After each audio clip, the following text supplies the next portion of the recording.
Muito bom dia. Eu pensei, onde é que eu vou na manhã do dia em que passavam 3 anos sobre a minha eleição para Presidente de Portugal? Eu pensei, nos anos anteriores escolhi outros sítios, sempre escolas, porque tudo começa na escola.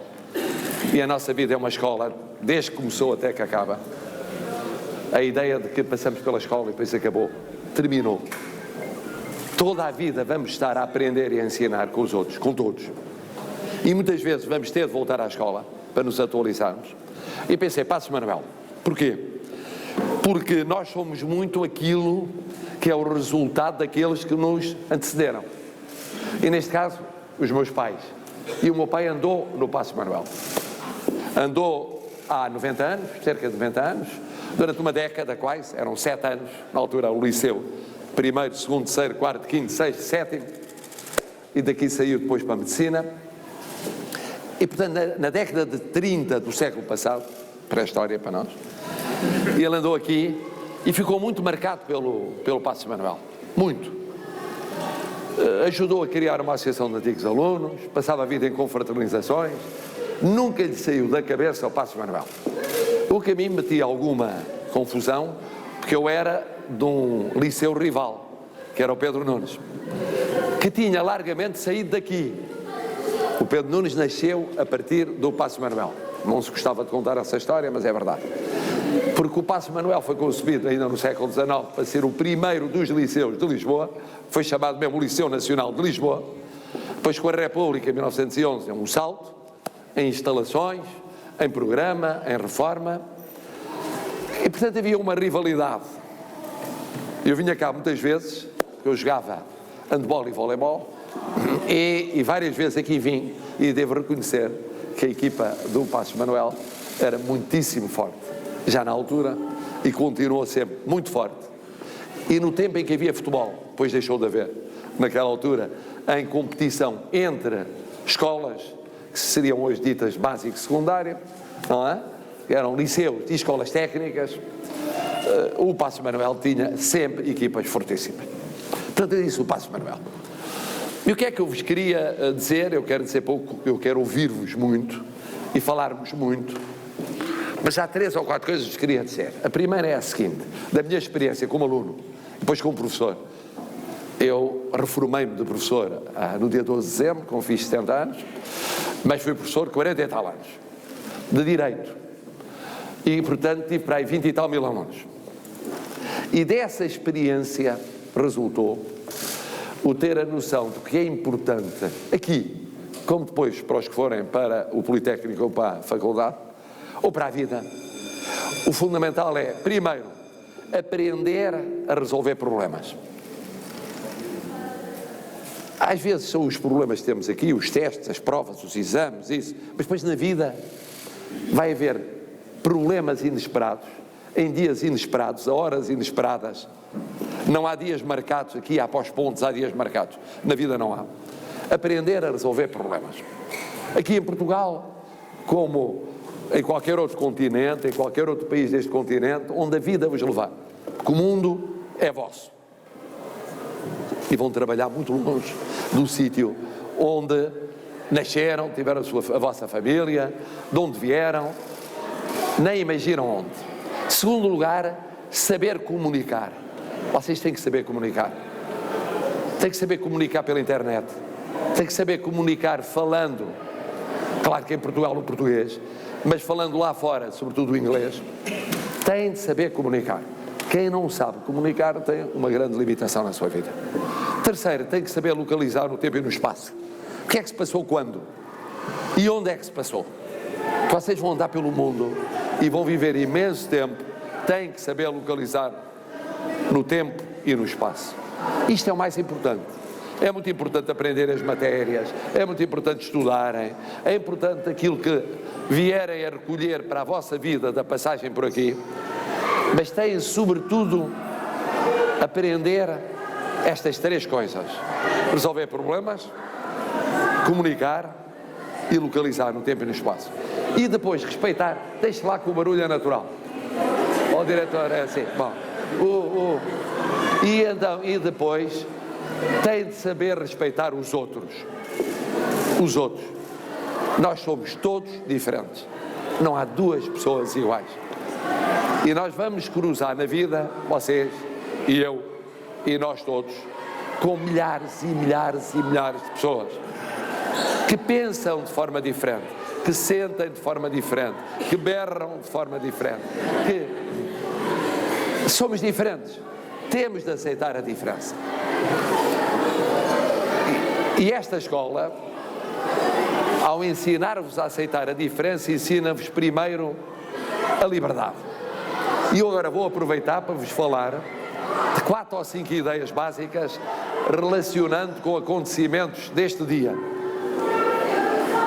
Porque vocês ouvem, veem, leem, acompanham o que se passa no mundo.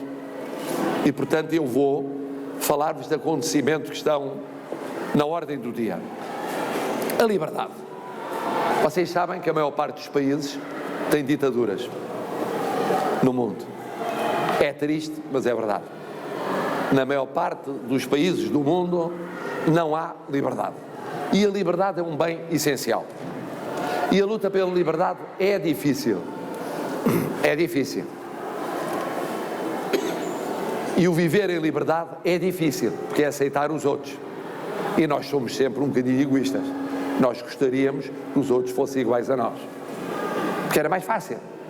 Se eles nos entendessem facilmente, imediatamente, gostassem do que gostamos, fossem do mesmo clube de futebol, gostassem dos mesmos filmes, gostassem do mesmo programa, fossem aos mesmos sites, lessem os mesmos blogs, gostassem das mesmas músicas, mas não é assim. Isso não existe. Nós estamos hoje a viver, ouviram nas notícias, uma situação num país chamado Venezuela, que é uma situação complexa e que nós portugueses acompanhamos muito de perto, porque temos 500 mil portugueses lá. Portugueses e luso-venezuelanos. 500 mil é muita gente. 500 mil. E, portanto, não há família portuguesa, ou muitas famílias portuguesas têm ligação a quem vive na Venezuela. E, portanto, estou a acompanhar o que se passa. E o que se passa é uma situação, que é uma situação complexa, que é como garantir a liberdade na Venezuela num quadro que é um quadro complexo, difícil. E é isso que está em discussão, com manifestações na rua, com posições diferentes, com a preocupação de haver, como é próprio da liberdade, soluções pacíficas e não soluções violentas e não choques violentos, que têm sempre custos humanos. E é isso que se procura. É isso que procuram os venezuelanos, em primeiro lugar, é isso que procura o mundo ao tomar posição. A União Europeia, em que Portugal se integra, está com a seguinte posição, que é esta. Primeiro, o desejar que haja uma solução pacífica. Segundo, que essa solução permita consagrar uma liberdade e um pluralismo que aceita a diferença de pontos de vista na Venezuela.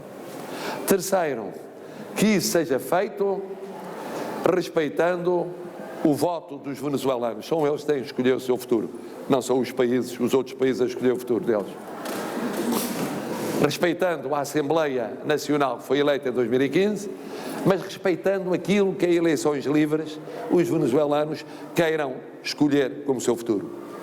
Isto é uma posição muito cuidadosa, muito cautelosa, porque não quer impor soluções, quer evitar conflitos que provoquem violência e, portanto, quer criar o quadro que permita aos venezuelanos encontrarem a solução para o seu destino. Mas, além de liberdade, vocês vão aprender aqui também outra coisa importante, que é solidariedade. Nós não vivemos sozinhos, nós vivemos em sociedade. Eu tenho vizinhos, eu tenho familiares, eu tenho amigos, eu tenho uma ligação com N pessoas ao longo da minha vida. E outro tema que está a ser muito discutido hoje é o tema do futuro das relações entre o Reino Unido e a União Europeia. O Reino Unido, que normalmente se trata por Inglaterra, mas não é só a Inglaterra, País de Gales, Escócia e Irlanda do Norte, tudo junto. O Reino Unido votou, a certa altura, sair da União Europeia. Era um clube de 28, era uma equipa de 28, e um dos 28 decidiu, olha, nós, como já aconteceu no passado, queremos ir à nossa vida e queremos ter um futuro separado da União Europeia, embora ligado em termos de amizade, de colaboração na segurança, na defesa e em vários aspectos humanos, sociais, económicos e financeiros. E as pessoas dirão, mas isso, pronto, acontece. Acontece e é simples, mas não é simples. Sabem quantos tratados um país que sai da União Europeia, que tem uma história em comum, tem de celebrar de novo, sozinho, com os outros países do mundo, 750 tratados. Porque está tudo ligado com tudo. Se não houver um acordo quanto ao futuro das relações entre quem sai e quem fica, os aviões britânicos não podem circular no espaço europeu, nem descolar nem pousar, porque o sistema é um sistema único de regulação. Isto aplica-se a vários aspectos da vida económica e financeira. Portanto, quando nós estamos a viver em conjunto, o dizer eu agora vou à minha vida e separo-me, implica depois ver e como é que é no futuro, como é que é com aqueles de quem me separo, como é que é com os outros. E é isso que está a ser discutido. Como é que se resolve isso? Através de um acordo. Nós vamos fazer um acordo, segundo o qual, para o futuro, nós que já não pertencemos a esse clube, no entanto, temos muitas ligações com o clube. E como é que é no ensino? As melhores universidades britânicas tinham como fonte importante de financiamento a União Europeia. Deixam de ter. Isso é uma mudança. Como é que é com aqueles que são cidadãos de Estados da União Europeia que vivem no Reino Unido? E os do Reino Unido vivem na União Europeia? Por exemplo, portugueses nós há cerca de 1,5 milhão de cidadãos da União Europeia a viver no Reino Unido, dos quais 400 mil portugueses. Entre 300 e 400 mil portugueses, não é pouca coisa. E alguns já vivem há décadas. Há em Portugal a viver cerca de 30 mil britânicos. Portanto, há que garantir os direitos de uns e de outros. Não vão ver alterados os seus direitos depois de 30, 40 anos a viverem onde vivem. E por isso é que é complicado resolver as relações para o futuro. E é preferível ser por acordo. Porque se não é por acordo, então cada um decide à sua maneira. E é difícil que se entendam o que saiu e os que ficaram. E é esse acordo que se anda à procura de fazer. Ou melhor, que está feito, mas que os britânicos até agora ainda não aprovaram. E que tem consequências em tudo. Nas trocas financeiras, nas empresas, de um lado e do outro, nos trabalhadores, nos direitos das pessoas, na educação, na ciência, na tecnologia, em tudo. E por isso eu vos disse que a solidariedade é importante. Tem que se encontrar uma forma de quem esteve em conjunto 40 anos, de repente, quando eventualmente se separa, manter muitos laços em comum. Porque é inevitável. É rigorosamente inevitável. Outra coisa que se aprende também aqui na escola é a participação. Onde há liberdade, há participação. Eu há pouco estive fui acompanhado pelos dirigentes da vossa associação de estudantes. Bom, que é uma forma de participação. Quer dizer, vocês elegem os vossos representantes para estar em contacto permanente com os professores e com a direção, para tratar em conjunto de problemas da escola, que são comuns. Ora, um tema do momento são as eleições que vai haver este ano em Portugal. Vai haver 3 eleições em Portugal. Uma é na Madeira, a escolher quem é que governa a Madeira. Mas há 2 que são eleições em que participam todos os cidadãos portugueses, e numa delas participam os cidadãos europeus que vivem em Portugal, que podem votar, que é na eleição para o Parlamento Europeu. A primeira eleição é em maio, 26 de maio, e vai-se eleger os deputados ao Parlamento Europeu. É uma eleição importante, para aquilo que já vos disse.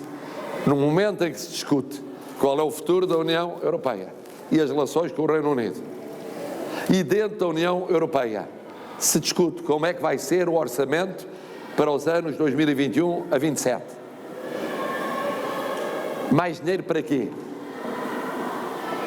E no momento em que se vai discutir se é mais dinheiro para países como Portugal e como outros, que ainda precisam de mais fundos para recuperar a distância em relação aos mais avançados, ou não, essa escolha é uma escolha importante. E depois a seguir, logo em outubro, no dia 6 de outubro, vai-se eleger os deputados à Assembleia da República. E há muitos partidos que apresentam os seus candidatos e escolhe-se entre os vários partidos.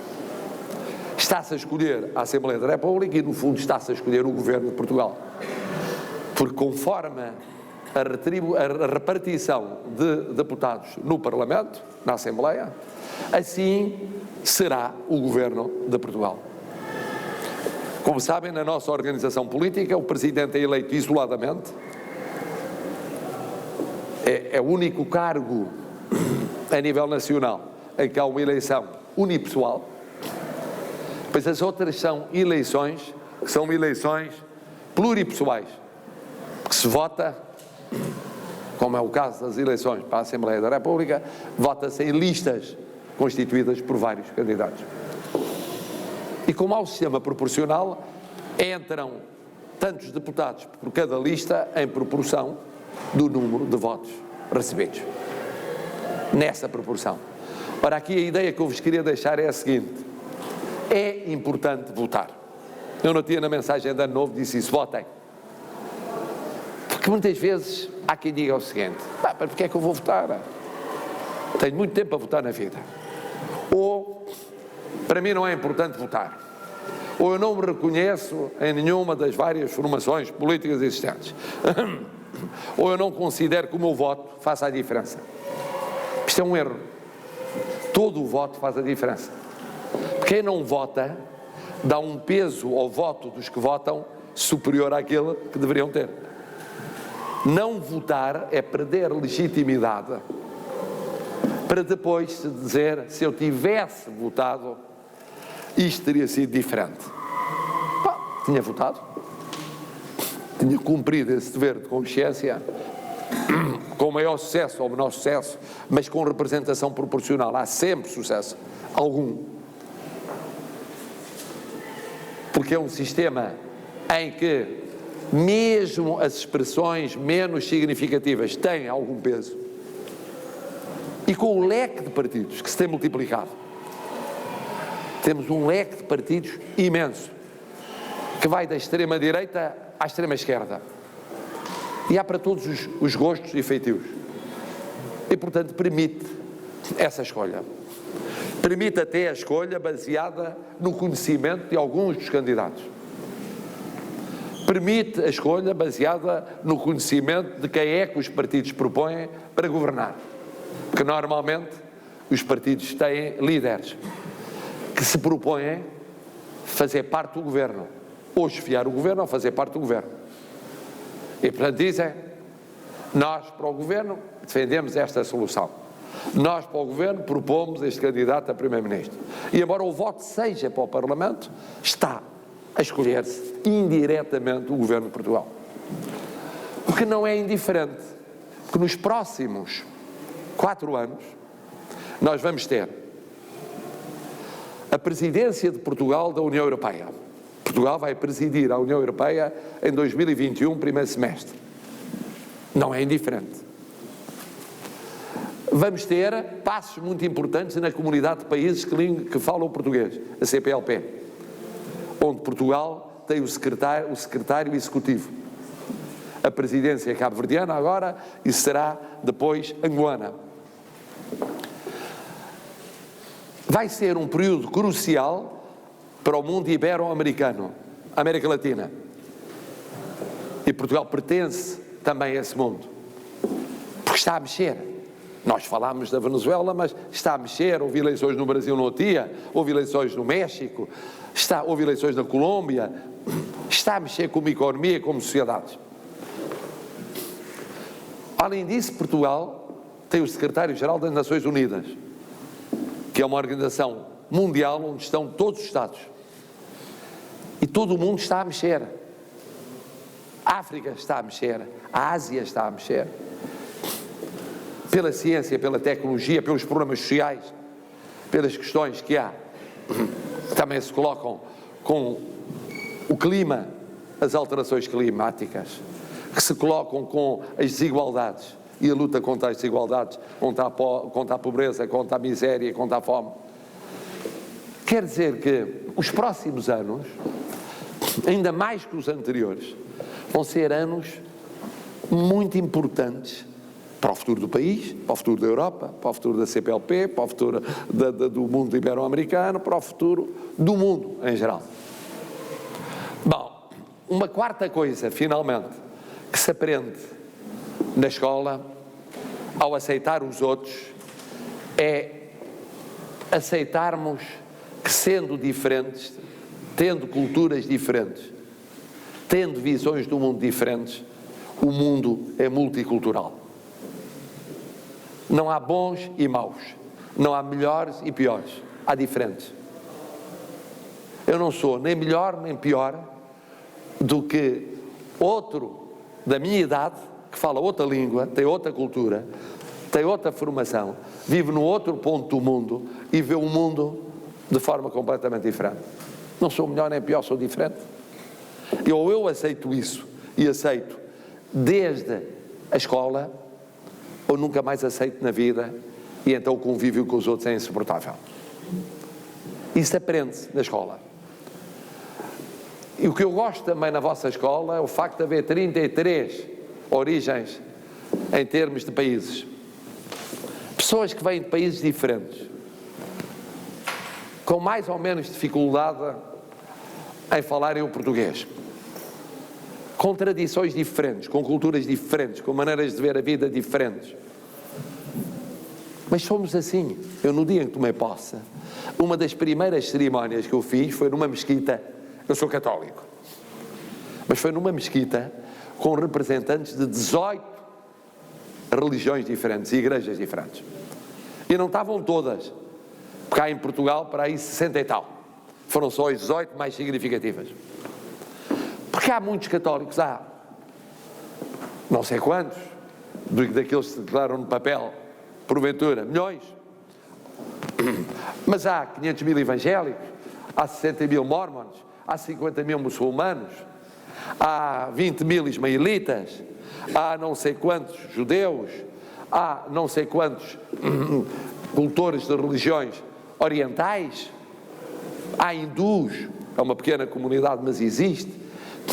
Há um mundo, e há os que não têm religião, ou porque são agnósticos. Não é que não queiram ter, não aconteceu. E há os que não são porque não são militantemente, que acham que não faz sentido terem. Antigamente diziam-se ateus, então assim. E têm que conviver todos, como têm que conviver todos os que têm posições muito diferentes sobre as grandes questões da vida. Uns acham que há vida para além da vida, outros acham que não. Uns acham que fundamental é viver cada minuto que passa, outros acham que não, é preparar o futuro. Uns acham que o passado e a história é muito importante, outros acham que não, o importante é o presente e o futuro. Uns são mais gregários, outros menos gregários. Uns são mais solidários, outros são mais solitários. Somos assim.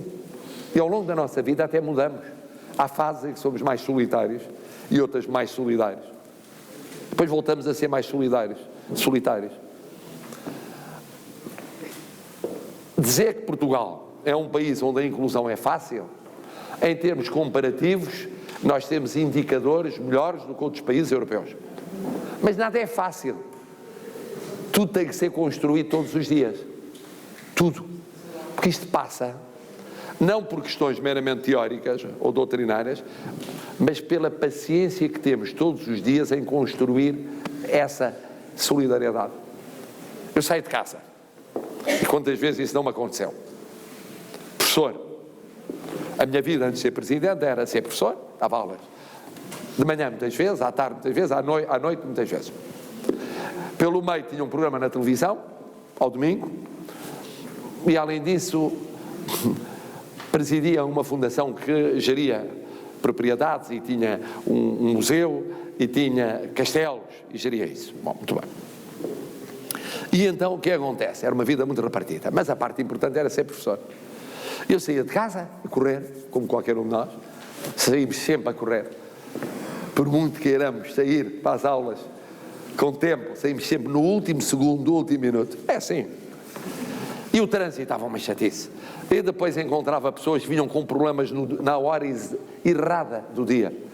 Disseram, epá, tem 1 minuto. Epá, agora não tenho 1 minuto, eu vou para a aula, então não tenho 1 minuto. Mas 1 minuto é fundamental. Então. Bom, 1 minuto e tal. É chato, esta chata está 1 minuto. E depois, à saída da aula, no intervalo, e depois a hora do almoço, e a hora disto, ou daquilo, daquilo outro. E a reação instintiva, sobretudo quando a vida não corre muito bem, e não corre sempre bem, e não corre normalmente sempre bem, ou quando a disposição não é a melhor, é não termos paciência para os outros. Não temos. Acontece. Para o colega do lado, é para não chateios, mas passa-me aí a resposta a esta pergunta e tal. Não posso, estou aqui a ver se acabo aqui a minha resposta e tal. Mas daqui a bocado é tarde, pois já não consigo e tal. Bom, e diz-me cá uma coisa, tens paciência para combinar este programa? Não tenho paciência para isso hoje, não tenho. Bom, e olha, tens 1 minuto para me ouvir, tenho aqui um problema com o A, com o B, com o C e tal. Hoje não, falamos amanhã ou depois de amanhã. E isto é um desafio permanente. E a vida em solidariedade faz de enfrentar este desafio permanentemente. Bom, eu já falei muito. Acho que estas já são algumas ideias que vos queria deixar e que têm a ver com acontecimentos do dia-a-dia, tem a ver com a liberdade de uns, com a participação de outros, com a solidariedade de outros, com o multiculturalismo de outros, mas há mais questões. E, portanto, agora façam todas as perguntas do mundo, não há perguntas difíceis, só há respostas complicadas, e agora perguntem tudo que eu vou tentar responder.